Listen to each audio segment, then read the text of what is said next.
ناظرین السلام علیکم۔ ڈی ڈی ٹی وی کی نشریات کے پروگرام کافی ہاؤس میں حاضر ہوں صدیق اظہر۔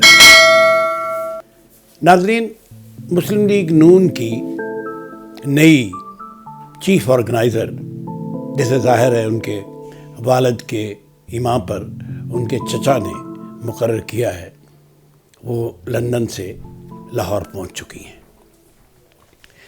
جس روز وہ آئیں، یعنی آج سے دو روز قبل، اس وقت خیال یہ کیا جا رہا تھا کہ مسلم لیگ نون ایک بہت بڑا شو ایئرپورٹ پر کرے گی۔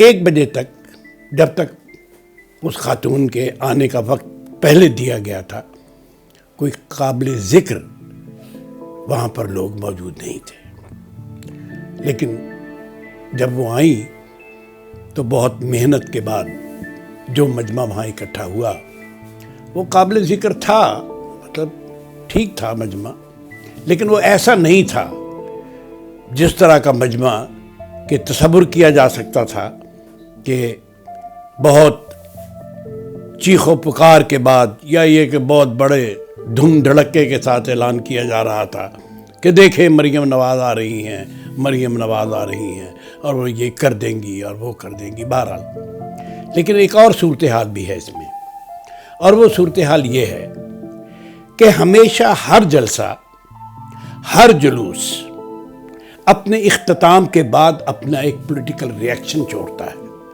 ایک اپنا سیاسی جو اس کا رد عمل ہے وہ ہمارے سامنے آتا ہے۔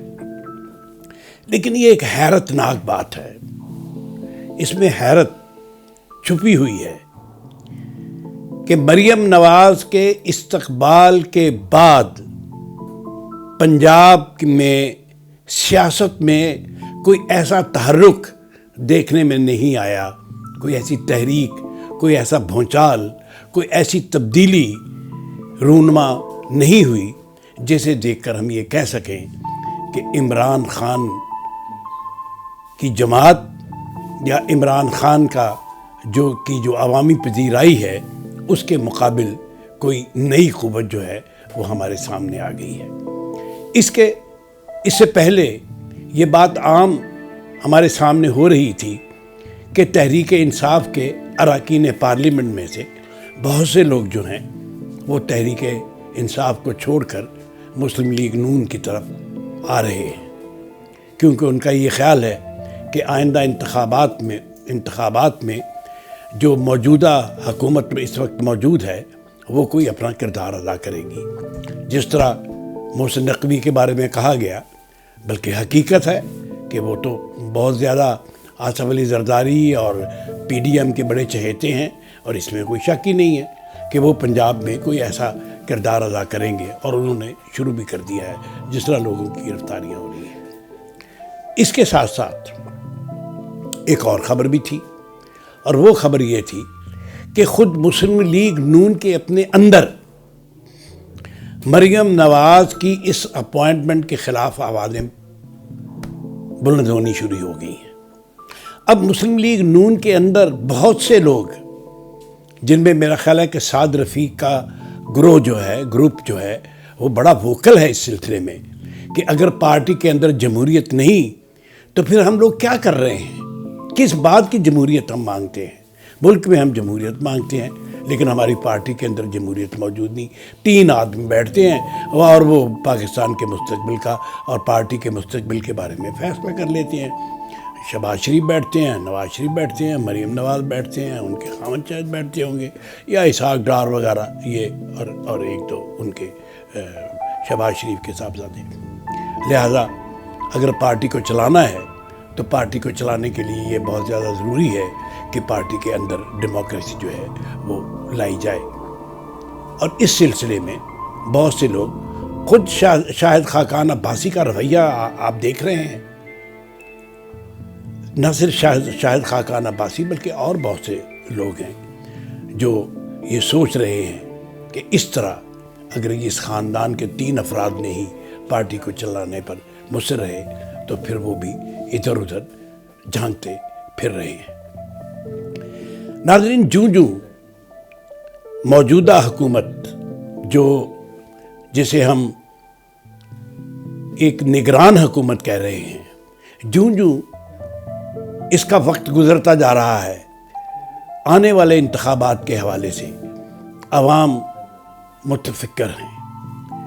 عوام میں یہ تاثر پایا جا رہا ہے کہ شاید آئین کے مطابق پنجاب اور KPK میں انتخابات نہ ہو سکے.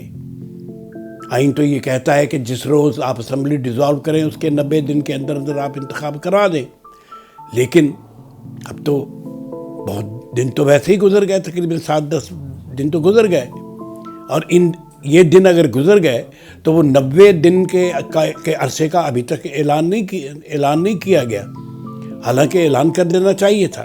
اس کا مطلب یہ ہے کہ لوگوں کا ایک تاثر ہے. بہت سارے تجزیہ نگار بھی سمجھتے ہیں، اور خود میرے اپنے اندر بھی ہے، کہ شاید یہ حکومت انتخابات سے فرار حاصل کر رہی ہے اور ڈیلے کر رہی ہے. اور اگر یہاں ڈیلے ہوا تو پھر ممکن ہے مرکزی انتخابات میں بھی ڈیلے کیا جائے. لیکن اس دوران پاکستان کی 3 بڑی پولیٹیکل پارٹیز جو ہیں ان کے اندر بہت بڑی اتھل پتھل ہونے والی ہے. بلاول بھٹو کو وزیر خارجہ بنا دیا گیا ہے.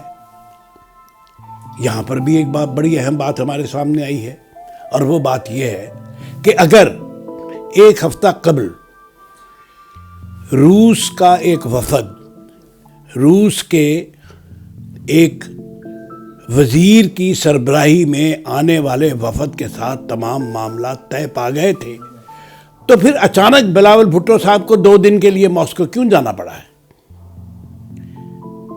کیوں وہ پٹرول جو کہ جس کے بارے میں کہا گیا تھا کہ پٹرول اور گیس جو ہے وہ مارچ میں ہمیں ملنی شروع ہو جائے گی، آج بھی جو پریس کانفرنس کی گئی ماسکو میں، جو دونوں ملکوں کے وزرائے خارجہ نے کی ہے، اس میں اس بات کا قطعی طور پر کوئی ذکر نہیں ہوا کہ پاکستان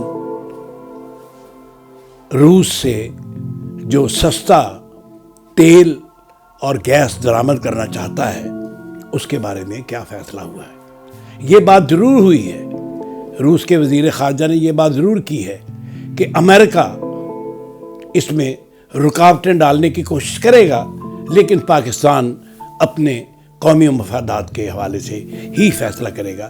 لیکن کوئی حتمی بات ہمارے سامنے نہیں آئی. اگرچہ پٹرول کی قیمتیں جو ہیں وہ بڑھ چکی ہیں، اور فروری کے پہلے مہینے میں پٹرول کی قیمتیں مزید بڑھنے کا امکان بھی ہے. یہ صورتحال پاکستان کو کہاں لے جائے گی، یہ سوچ کے ڈر لگتا ہے. سو ناظرین، مجھے اجازت دیجیے، آپ سے اتنی ہی باتیں آج کرنی تھی ہم نے. اپنا خیال رکھیے، اپنے ارد گرد کے لوگوں کا خیال رکھیے. لیڈر ٹی وی کے ساتھ جڑے رہیے. لیڈر ٹی وی کو سبسکرائب کیجیے. شکریہ.